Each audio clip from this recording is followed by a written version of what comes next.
Hello students, हम class 8th का lesson second जो कि हिस्ट्री से रिलेटेड है, the rise of the English east India company study करेंगे। क्लास 8th का एसएसटी और हिस्ट्री सब्जेक्ट से रिलेटेड है lesson second, the rise of the English east India company. इस लेसन में हम ये डिस्क्राइब करेंगे। सबसे पहले लेसन का हेडिंग जानना ज़रूरी है हमारे लिए। The rise of the English east India company. India में जब ईस्ट इंडिया कंपनी आई थी तो उसका मेन मोटिव था ट्रेडिंग एक्टिविटी एक्सटेंडेड करना। लेकिन धीरे धीरे जब ईस्ट इंडिया कंपनी ने ये ऑब्जर्व किया कि इंडिया में जो भी रूलर्स हुए वो एक दूसरे से फाइट कर रहे हैं, तो उन्होंने एक पॉलिसी अडॉप्ट की, divide and rule. Divide and rule की पॉलिसी के थ्रू ईस्ट इंडिया कंपनी ने अपना एम्पायर एक्सटेंड किया। अब हम अपने टॉपिक पे आ जाते हैं। हमारा टॉपिक है in India European powers. India में जो यूरोपियन पावर्स थी, कौन कौन सी यूरोपियन पावर्स थी? British, French, Dutch and the Portuguese. ये सारी जो यूरोपियन पावर्स थी इंडिया में, इनका मेन मोटिव था ट्रेडिंग एक्टिविटी को फैलाना। इट मीन्स इंडिया से रॉ मटेरियल लेना और फिनिश गुड्स के लिए मार्केट प्रिपेयर करना। ये सारी यूरोपियन पावर्स का मेन मोटिव था। फिर हमारा नेक्स्ट टॉपिक आ जाता है क्वीन एलिजाबेथ। क्वीन एलिजाबेथ ने 1600 में ईस्ट इंडिया कंपनी का फॉर्मेशन किया था। क्वीन एलिजाबेथ ने 1600 में ईस्ट इंडिया कंपनी का फॉर्मेशन किया था। और जब ब्रिटिशर्स इंडिया में आए तो उन्होंने धीरे धीरे अपनी फैक्ट्रीज़ को इस्टेब्लिश किया इंडिया में।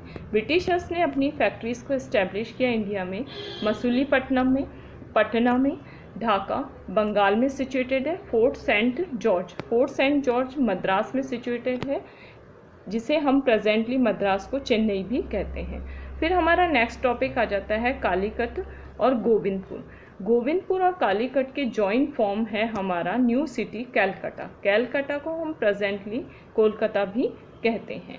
फिर नेक्स्ट पॉइंट आ जाता है हमारा सर थॉमस रो, जो कि एक ब्रिटिश गवर्नर जनरल था। सर थॉमस रो एक ब्रिटिश गवर्नर जनरल था। उसने परमिशन ली थी, किससे परमिशन ली थी? मुग़ल एम्परर जहांगीर से परमिशन ली थी। किस चीज़ के लिए परमिशन ली थी? फर्स्ट फैक्ट्री इस्टेब्लिश करने के लिए सूरत में परमिशन ली थी। सर थॉमस रो, जो कि एक ब्रिटिश गवर्नर जनरल था, उसने परमिशन ली थी मुग़ल एम्परर जहांगीर से। किस चीज़ की परमिशन ली थी? सूरत में फर्स्ट फैक्ट्री को इस्टेब्लिश करने के लिए। फिर हमारा नेक्स्ट पॉइंट आ जाता है इन 1691 में जो एक ब्रिटिश गवर्नर जनरल था, ब्रिटिश ईस्ट इंडिया कंपनी थी, उन्होंने औरंगज़ेब से एक फरमान डिक्लेयर किया। जो ब्रिटिश ईस्ट इंडिया कंपनी थी, ब्रिटिश ईस्ट इंडिया कंपनी में जो सर थॉमस रो था, उसने तो सबसे पहले परमिशन ले ली थी जहांगीर से फर्स्ट परमिशन ली थी कि फर्स्ट फैक्ट्री को एस्टेब्लिश किया जाए सूरत में, ताकि ब्रिटिशर्स अपनी ट्रेडिंग एक्टिविटी को सर्कुलेट कर सकें। इसी तरीके से नेक्स्ट परमिशन ली थी इन 1691 में। औरंगज़ेब से परमिशन ली थी, एक फरमान डिक्लेयर किया था। इस फरमान के अकॉर्डिंग क्या था कि जो ब्रिटिशर्स थे उन्हें एग्जम्प्टेड, उन्हें किस चीज़ में छूट दी जाए? उन्हें छूट दी जाए पेइंग कस्टम ड्यूटीज़। उन्हें कस्टम ड्यूटीज़ का मतलब होता है जब ब्रिटिशर्स इंडिया में ट्रेड करें तो उन्हें सारे जो भी टैक्सेस वगैरह हैं उस ट्रेड पे से रिमूव कर दिया जाए। इट मीन्स ब्रिटिशर्स को कोई भी टैक्स नहीं देना पड़े। किस चीज़ के लिए टैक्स नहीं देना पड़े? ट्रेड से रिलेटेड कोई भी टैक्स नहीं देना पड़े। ये 1691 में एक फरमान डिक्लेयर करवाया था औरंगज़ेब के थ्रू। फिर हमारा नेक्स्ट पॉइंट आ जाता है इन 1770 अनदर मुग़ल एम्परर। 1770 में एक मुग़ल एम्परर था फ़ारूक शियार, जो कि 1717 में एक फरमान डिक्लेयर किया।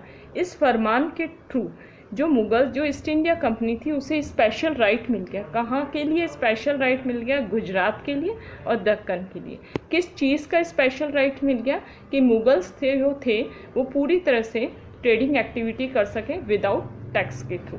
फिर अब हमारा आ जाता है the European powers of India में अलग अलग तरह से यूरोपियन पावर्स आई और उनका मेन मोटिव यही था कि इंडिया से रॉ मटेरियल लेना और इंडिया में मार्केट प्रिपेयर करना। मार्केट किस चीज़ के लिए प्रिपेयर करना? मार्केट जो ट्रेडिंग एक्टिविटी के थ्रू जो भी फिनिश गुड था उसके लिए मार्केट प्रिपेयर करना। अब इंडिया में कौन कौन सी जो यूरोपियन पावर्स थी वो आई थी।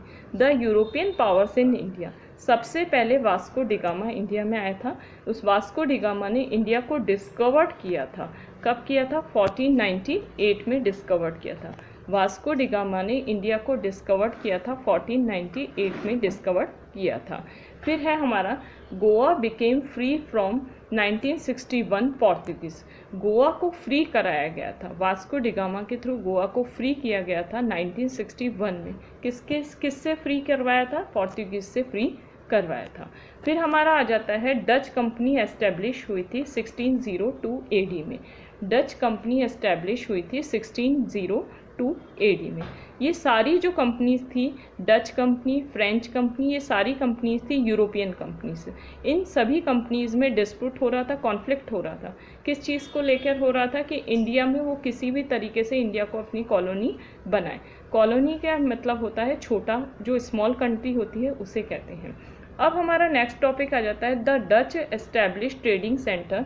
डचेस ने अपना जो ट्रेडिंग सेंटर था वो एस्टैब्लिश किया था मसूलीपट्टनम में, कालीकट में और सूरत में। डचेस ने अपना ट्रेडिंग सेंटर एस्टैब्लिश किया था मसूलीपट्टनम में, कालीकट और सूरत में। अब हमारा नेक्स्ट पॉइंट आ जाता है फ्रेंच फैक्ट्री। फ्रांसीसी थे, फ्रेंच थे, उन्होंने अपनी फैक्ट्रीज़ को इस्टेब्लिश किया था। पौंडीचेरी में इस्टेब्लिश किया था, मद्रास में इस्टेब्लिश किया था, जिसे प्रेजेंटली हम चेन्नई भी कहते हैं, और चंद्रनगर सिचुएटेड इन बंगाल। इन सभी जो एरियाज़ थे उनमें फ्रांसीसियों ने अपना ट्रेडिंग सेंटर इस्टेब्लिश किया था। इट मीन्स फैक्ट्रीज इस्टेब्लिश की थी।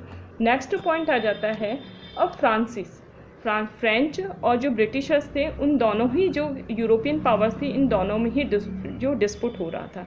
डिस्प्यूट किस चीज़ को लेकर हो रहा था?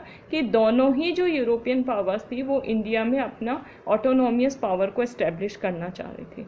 ऑटोनोमियस पावर को इस्टेब्लिश करने का मतलब है इंडिया का जो पूरा एडमिनिस्ट्रेशन था वो अपने हाथों में लेना चाह रही थी। इस तरीके से इन दोनों ही ब्रिटिशर्स और फ्रांसीसी दोनों में ही कर्नाटक वॉर हुए। जो ब्रिटिशर्स और फ्रांसीसियों के बीच में जो वॉर हुए, उन वॉर को कहते हैं Karnataka war.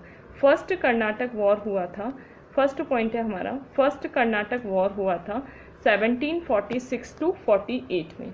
First Karnataka war हुआ था 1746 टू 48 में। फ्रेंच और इंग्लैंड के बीच में हुआ था। First Karnataka war British east India company, जो कि इंग्लैंड से आई थी, और फ्रांसीसियों के बीच में हुआ था 1746 टू 48 में।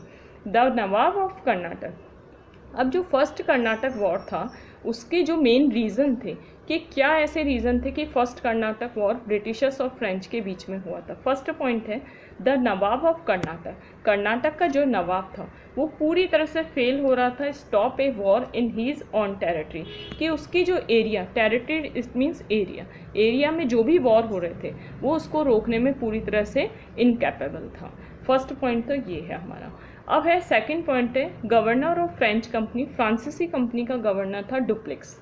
Decide to take full advantage of the unstable political condition of South India, जो कि कर्नाटक में जो पूरी पॉलिटिकल कंडीशन थी अनस्टेबल थी। अनस्टेबल होने का मतलब है वहाँ पे जो सक्सेसर के लिए वॉर हो रहा था, मतलब जो सभी लोग एक दूसरे से, जो सभी रूलर्स थे वो एक दूसरे से लड़ रहे थे। किस चीज़ के लिए लड़ रहे थे? सक्सेसन लेने के लिए, सक्सेसन थ्रोन लेने के लिए। नेक्स्ट पॉइंट आ जाता है हमारा India and increase French political influence in the south. जो फ्रांसीसी थे वो भी अपना पॉलिटिकल डोमिनेशन साउथ में इस्टेब्लिश करना चाह रहे थे, और ब्रिटिशर्स भी अपना पॉलिटिकल डोमिनेशन साउथ में इस्टेब्लिश करना चाह रहे थे। यही एक रीज़न था कि फर्स्ट कर्नाटक वॉर हुआ था 1746 टू 48 में।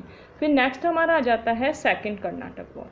सेकेंड कर्नाटक वॉर हुआ था 1749 टू 1754 में।